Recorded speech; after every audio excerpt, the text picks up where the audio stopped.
जय श्री राधे कृष्ण प्रिय मित्रों।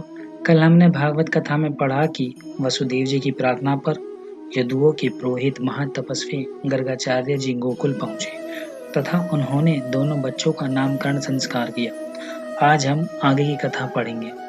श्री सुखदेव जी कहते हैं, परीक्षित, कुछ ही दिनों में बलराम और श्याम घुटनों और हाथों के बल चल चलकर गोकुल में खेलने लगे। कान्हा की लीलाओं को देखकर गोपियों का मन अस्थिर होकर लीलाओं में ही तन्मय हो जाता था। भगवान प्रतिदिन गोपियों के यहाँ माखन चुराने पधारते हैं, लेकिन आज भगवान का मन खेलने में नहीं है।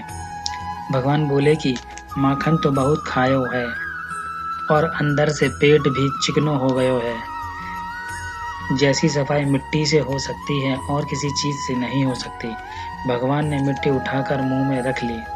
भगवान को मिट्टी खाते हुए श्रीदामा ने देख लिया और बोले, क्यों रे कनवा, तूने मिट्टी खाई? भगवान ने नाम में गर्दन हिला दी। श्रीदामा ने फिर पूछा तो भगवान ने फिर से नाम में गर्दन हिलाकर जवाब दिया। श्रीदामा ने कहा कि इसे आज मैया के पास ले चलो। पहले ये माखन चुरा के खाता था और अब मिट्टी भी खाने लगा। तो दो सखाओं ने भगवान के हस्त कमल पकड़े और दो सखाओं ने चरण कमल पकड़े और डंडा डोली करते हुए लेके माँ के पास गए और मैया के पास जाकर बोले, तेरे लाला ने माटी खाई, यशोदा सुन माई। सुनत ही माटी को नाम ब्रजरानी दौड़ आई और पकड़ हरि को हाथ, कैसे तूने माटी खाई।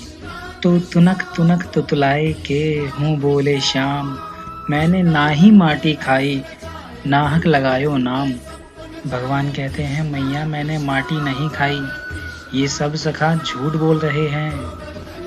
माँ बोली, लाला, एक संसार में तू ही सचधारी पैदा हुआ है, बाकी सब झूठे हैं। आज मैं तेरे को सीधो कर दूंगी। तो माँ हाथ में एक लकड़ी लेकर आई और भगवान को डराने लगी। जब भगवान ने माँ के हाथों में लकड़ी देखी तो झरझर भगवान की आंखों से आंसू टपकने लगे। राजा परीक्षित ने सुखदेव जी से पूछा, गुरुदेव, जिनकी एक भ्रुकुटी टेढ़ी हो जाए तो काल भी डर जाता है, लेकिन आज माँ के हाथ में लकड़ी देखकर भगवान की आंखों से आंसू आ रहे हैं, क्यों? ये नंद और यशोदा कौन है जिनको भगवान ने इतना बड़ा अधिकार दिया है? सुखदेव जी कहते हैं, हे परीक्षित, पूर्व जन्म में ये द्रोण नाम के वसु थे और इनकी पत्नी का नाम धरा था। ये निसंतान थे और इन्होंने भगवान की तपस्या की। भगवान प्रकट हो गए और बोले कि आप वर मांगिए। तो इन्होंने कहा, भगवान, आप हमें ये वरदान दीजिए कि हमें आपकी बाल लीला का दर्शन हो। हमें इस जन्म में सब कुछ मिला लेकिन हमारे संतान नहीं हुई, तो हम आपकी बाल लीला देखना चाहते हैं। भगवान बोले कि कृष्ण अवतार में आप मेरी बाल लीला का दर्शन करोगे। ये द्रोण ही नंद बाबा बने और उनकी पत्नी धरा ही यशोदा है। दोनों को भगवान अपनी बाल लीला का दर्शन करवा रहे हैं। माँ पूछ रही है, तैने माटी खाई?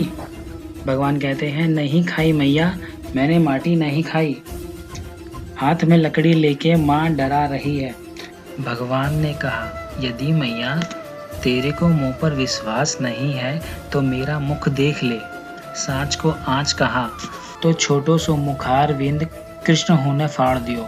भगवान ने अपना छोटा सा मुख खोला और माँ मुंह में झांक कर देखती है तो आज सारे ब्रह्मांड का दर्शन माँ को हो रहा है। केवल ब्रह्मांड ही नहीं, गोकुल और नंद भवन का दर्शन कर रही है। न ही गोकुल और नंद भवन का दर्शन कर रही है और नंद भवन में कृष्णा और स्वयं का दर्शन भी माँ को हो रहा है। अब माँ बोली कि मेरे लाला के मुंह में अलाए बलाएं कहाँ से आ गई। थर थर डर के माँ कांपने लगी। भगवान समझ गए, आज माँ ने मेरे ऐश्वर्य का दर्शन कर लिया है। कहीं ऐसा न हो कि माँ के अंदर से मेरे लिए प्रेम समाप्त न हो जाए और मैं तो ब्रजवासियों के बीच प्रेम लीला करने आया हूँ, क्योंकि जहाँ ऐश्वर्य है वहाँ प्रेम नहीं है। ऐसा सोचकर भगवान मंद मंद मुस्कुराने लगे। भागवत में भगवान की हंसी को माया कहा गया है। भगवान ने माया का माँ पर प्रभाव डाला और जब थोड़ी देर में माँ ने आंखें खोली तो भगवान अपनी माँ से पूछने लगे, मैया, तैने हमारे मुख में माटी देखी? माँ बोली कि सब जग झूठो, केवल मेरा लाला साचो। भगवान की मुस्कुराहट से माँ सब कुछ भूल गई। इस प्रकार से प्रभु ने ढमृतिका भक्षण लीला की है। ओम नमो भगवते वासुदेवाय नमः। धन्यवाद।